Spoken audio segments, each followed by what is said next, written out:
नमस्कार, बहुत स्वागत है आपका हमारी इस खास पेशकश क्रिमिनल्स में। मैं हूं आपके साथ ऋतु ज्ञानवानी। आज क्रिमिनल्स में होगा एक वफादार डॉगी जो अपने मालिक को हत्यारे से बचाने की कोशिश करता है, लेकिन वो हार जाता है। फिर भी वो मालिक का साथ नहीं छोड़ता। इसी के साथ ही खुलासा होगा 22 दिन एक लाश एक कातिल की मिस्ट्री का, और होगा एक लवर किलर जो प्रेमिका की हत्या को देता है सुसाइड की शक्ल, और कैसे 30 दिन बाद एक चप्पल ने खोला एक कत्ल का राज। खुलासा बस थोड़ी देर में, और दिखाएंगे कहां पिता के डांटने पर एक जल्लाद बेटे ने उसे मार डाला।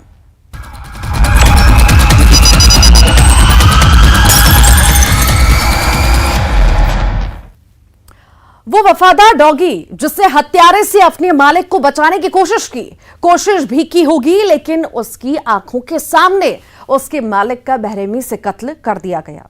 फिर भी आखिरी वक्त तक उस बेजुबान ने अपने मालिक का साथ नहीं छोड़ा। मालिक की लाश के पास बैठा रहा। जबलपुर में एक बुजुर्ग की बेरहमी से हत्या हुई।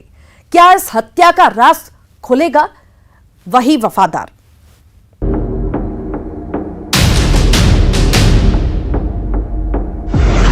उसकी आंखों में कैद कातिल, बुजुर्ग का बेरहमी से कत्ल, धारदार हथियार से 12 वार, मर्डर का इकलौता चश्मदीद। बेजुबान खोलेगा मर्डर का राज। एक वफादार डॉगी जिसने आखिरी वक्त तक अपने मालिक का साथ नहीं छोड़ा।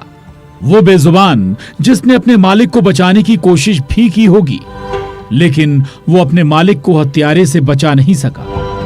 कत्ल का इकलौता चश्मदीद भी वही जो मालिक की लाश के पास बैठा रहा। एक बेजुबान जिसने अपने मालिक को बचाने की कोशिश भी की होगी। कत्ल का वो इकलौता चश्मदीद जिसकी आंखों में कैद है हत्यारे की हैवानियत, जिसकी आंखों के सामने उसके मालिक 58 साल के बुजुर्ग प्रीतम रैकवार की बेरहमी से हत्या कर दी गई, जो बदहवास होकर घूमता रहा, जिसके भौंकने की आवाज सुनकर लोग आए, और लोगों ने जब यहां का खौफनाक मंजर देखा तो सबके होश उड़ गए। एक बेटे ने भी नहीं सोचा था उसके पिता अब घर नहीं लौटेंगे। पिता की लाश के पास बेसुध बेटा बैठा है। लोग ढांढस बंधा रहे हैं। शनिवार की सुबह रैकवार परिवार के लिए एक ऐसी खबर लाई जिससे पूरा परिवार सदमे में है। लोग दहशत में हैं। जबलपुर के ग्वारीघाट थाना इलाके के विसर्जन कुंड के पास यह दिल दहला देने वाली वारदात हुई। दुर्गानगर के प्रीतम रैकवार नाम के हैं ये, जो बॉडी आइडेंटिफाई हुई है। 58 साल की उम्र है इनकी। तो शरीर पे चोटें हैं, तो इस आधार पे, चोटों के आधार पे प्रथम दृष्टया हत्या का मामला प्रतीत होता है, पर अभी कुछ स्पेसिफिक जानकारी नहीं, जिसमें अभी विवेचना कर उसमें जांच कर दी जाएगी। वारदात को जिस तरीके से अंजाम दिया गया है वो हैरान करने वाली है। एक दो नहीं बल्कि हत्यारे ने करीब 2 दर्जन वार किए। हाथ, पैर, छाती, पूरे जिस्म को लहूलुहान कर दिया। सड़क पर बिखरे खून के छींटे उस दहशत की गवाही दे रहे हैं। इनके बच्चे ने बताया कि ये अपने डॉगी को टहलाने के लिए डेली ही निकलते, और आज भी उसी चीज से निकले थे। क्या काम करते थे पेशे से? ये जनेऊ निर्माण का काम करते थे। दरअसल रोजाना की तरह 58 साल के प्रीतम रैकवार अपने डॉग को घुमाने के लिए निकले थे। जनेऊ बेचने का काम करते थे बुजुर्ग प्रीतम। दुर्गानगर ग्वारीघाट के रहने वाले मृतक प्रीतम को जिस तरह से मौत के घाट उतारा गया है, उससे ये साफ है कि हत्यारे को पता था वो कब कहां जाते हैं, यानी रेकी की गई होगी। शरीर पे चोटें हैं, तो इस आधार पे, चोटों के आधार पे प्रथम दृष्टया हत्या का मामला प्रतीत होता है। पुलिस की टीम हर एंगल पर जांच कर रही है। सबसे बड़ी बात, जिस तरह से करीब 12 वार किए, हत्यारा एक था या फिर कई लोगों ने मिलकर हत्या की। गाड़ी जिस तरह से गिरी हुई है, यानी उन्हें संभलने का मौका नहीं मिला होगा।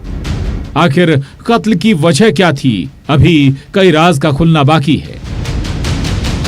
जबलपुर से प्रतीक अवस्थी के साथ bureau report, news 18, Madhya Pradesh, Chhattisgarh. अब होगा वो हत्यारा बेनकाब जो कत्ल के बाद लाश को पानी पिलाने की कोशिश करता है और उसे जब यह लगता है उसका राज खुल जाएगा, वो हत्या को देता है सुसाइड की शक्ल। यही नहीं, वो हत्यारा फोन पर किसी को कहता है उसने अपनी प्रेमिका को मार डाला। कैसे खुला उस किलर लवर का राज, आप भी देखिए।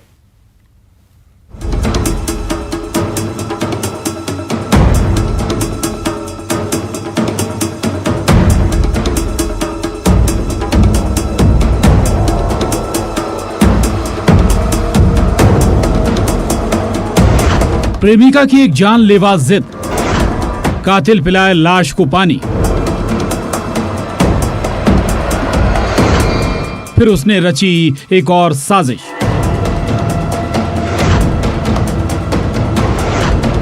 फांसी के फंदे पर झूलता इश्क, तकरार, मर्डर। एक इश्क में कैसे कई जिंदगियों की कहानी उलझ कर रह गई, जिसमें हासिल किसको क्या हुआ उसे बताने से पहले उसी प्यार का पंचनामा करते हैं। जब 14 अगस्त को रायगढ़ के सारंगगढ़ कॉलेज के मैदान में एक महिला की लाश मिली थी।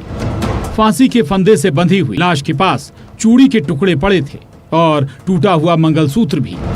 मृतका की पहचान के लिए लाश के फोटो वायरल किए गए। 14 अगस्त 2022 को सारंगगढ़ कॉलेज के मैदान में एक अज्ञात महिला उम्र तकरीबन 30-32 लाश मिली हुई थी, जो खंभे में एक रस्सी के सहारे लटकी हुई थी। प्रारंभ में हमने एफएसएल टीम को बुलाया और उसका शिनाख्त करवाया। डॉक्टर साहब को भी बुला के स्पॉट पे हमने पीएम करवाया। पीएम में ये आया कि लड़की की हत्या गला दबाकर किया गया है। पहली ही नजर में पुलिस को समझते देर नहीं लगी, ये सुसाइड नहीं हत्या का मामला है। लेकिन हत्यारा कौन है? इस बीच महिला की लाश की पहचान होने पर एक झगड़े के बारे में पुलिस को पता चला संदीप ने की थी, जिससे प्रेमिका ने एक जिद की थी और वो जिद थी वो उसे हमेशा के लिए उड़ीसा ले जाए। लेकिन प्रेमी संदीप प्रेमिका से छुटकारा पाना चाहता था। घर वालों से पता चला कि लड़की का प्रेम प्रसंग किसी अन्य व्यक्ति के साथ था, जो कि उससे 4-5 महीने पूर्व में मिली थी शादी में, और तब से उन लोग का प्रेम प्रसंग जो है व्हाट्सएप और फेसबुक के माध्यम से चल रहा था।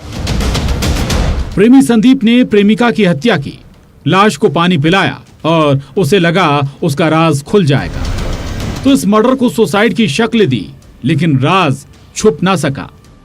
मृतिका जिद करने लगी कि मुझे उड़ीसा लेके चलो, उड़ीसा लेके चलो, लेकिन मृतक वहाँ उसका कोई संबंध ही नहीं होने के कारण आरोपी जो है मना कर दिया कि मैं उड़ीसा लेके नहीं जा सकता। तब इन्होंने फिर से प्लान बनाया कि हम लोग रायपुर जाएंगे करके, लेकिन इसी दौरान आरोपी जो है मृतिका को रायपुर नहीं ले जाके उससे छुटकारा पाने के लिए अपने बाइक के डिक्की में रखे हुए काले रंग के रबड़ नुमा रस्सी को निकाल के उसके गले में फंदे बनाकर एक तरफ पैर से और दूसरी तरफ हाथ से खींच दिया।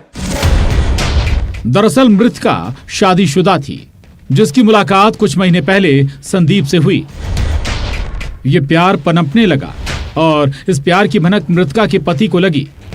दोनों के बीच विवाद हुआ और पति अपनी पत्नी को उसके मायके छोड़ आया, और उसके बाद शादीशुदा प्रेमिका ने प्रेमी संदीप को फोन लगाया और फिर जो हुआ वो बेहद खौफनाक था।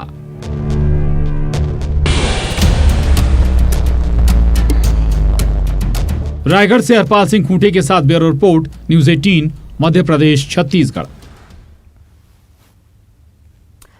22 दिन, एक लाश, एक कातिल। कत्ल की वो गुत्थी है जिसमें एक शख्स आराम से एक घर में दाखिल होता है।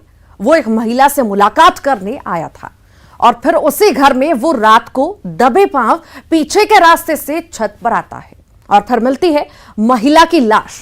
22 दिन बाद जो खुलासा हुआ है उसमें छिपा था बार बार मुलाकात, ब्लैकमेलिंग और मर्डर।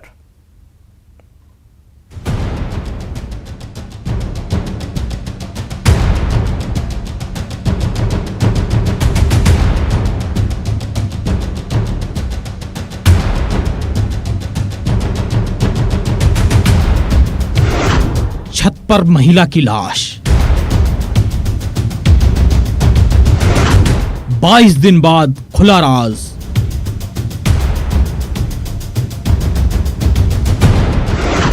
300 लोगों से पूछताछ, 200 सीसीटीवी की पड़ताल,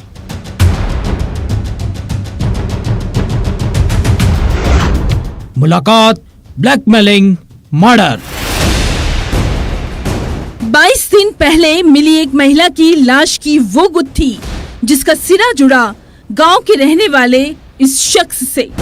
22 दिन पहले 28-29 जुलाई की दरमियानी रात को बालोद के अर्जुंदा थाना इलाके के भालूकोन्हा गांव में एक महिला की लाश छत पर मिली थी। लाश पर चादर ढकी हुई थी। महिला का गला चाकू से रेता गया था। उस पर लकड़ी के डंडे से वार भी किया गया था। हत्यारा पीछे के रास्ते से छत पर आया और महिला की हत्या करके फरार हो गया। वो ब्लाइंड मर्डर की मिस्ट्री जिसका पर्दाफाश करने के लिए पुलिस ने 300 लोगों से पूछताछ की। 200 सीसीटीवी फुटेज खंगाले गए। हत्यारे ने कपड़े जला दिए थे। जिस हथियार से मर्डर किया था उसे भी फेंक दिया था, लेकिन राज 22 दिन बाद खुल ही गया। इसमें 360 डिग्री में ही हमारा इन्वेस्टिगेशन चल रहा था। अलग अलग एंगल में इन्वेस्टिगेशन हुए, अलग अलग लोगों को जांच के बाद उसको क्लियर किया गया। इसी जांच में ही हमें ये पता चला कि एक व्यक्ति है जिसका आना जाना है। पूछताछ में ये पता चला और उसने कबूल किया कि उसने ही हत्या की है और उससे हत्या के हथियार आला ज़रब जब्त किए गए। 4 साल से संध्या इस गांव के इस घर में अकेले रहती थी। गांव वालों का कहना है कि उसे लोगों ने देखा भी नहीं था। वो हमेशा चेहरे को कवर अप करके निकलती थी। अब सुनिए एक चौंकाने वाला खुलासा। मृतिका संध्या से मिलने वारदात वाले दिन हत्यारा उसके घर आया था और फिर रात के अंधेरे में वो दीवार फांदकर छत पर आया। इसका मतलब साफ था, हत्यारा पहले से मकतूल संध्या को जानता था। 2 साल से आरोपी विकास और संध्या एक दूसरे को जानते थे, मुलाकात होती थी। जांच के दौरान लगभग हमने 300 लोगों से पूछताछ की। 200 से अधिक सीसीटीवी कैमरा के खंगाले गए और साइबर क्राइम और जो रणचिरई थाना, अर्जुंदा थाना और सुरेगांव थाना के प्रभारियों की एक संयुक्त टीम बनाई गई, जिस पर से 22 दिनों के बाद में ये मर्डर का खुलासा हुआ, जिसमें गांव का ही एक व्यक्ति विकास कुमार यादव 20 साल का है। उसने महिला की लकड़ी के एक ठूंठ से मार के पहले बेहोश किया, उसके बाद में गला रेतकर उसकी हत्या कर दी। तफ्तीश के दौरान जिन लोगों से पुलिस ने पूछताछ की उसमें विकास यादव नाम के शख्स के गोलमोल जवाब ने उसके चेहरे को बेनकाब कर दिया। सलाखों के पीछे पहुंचे आरोपी ने पुलिस को जो कहानी सुनाई उसके मुताबिक संध्या उसे बार बार मिलने को बुलाती थी। जो हत्या का जो कारण हमारे सामने जो आया है उसमें ये है कि वो 2 साल से इनकी दोस्ती थी महिला की इसके साथ में, और ये घर आने के लिए प्रेशराइज कर रही थी, जिस पर से वो क्षुब्ध था और उसने हत्या कर दी। ये भी कि उसे फंसाने की धमकी भी देती थी। इससे परेशान होकर आरोपी विकास ने संध्या को हमेशा के लिए खामोश कर दिया। बालोद से दिलेश्वर देवांगन के साथ bureau report, news 18 Madhya Pradesh, Chhattisgarh.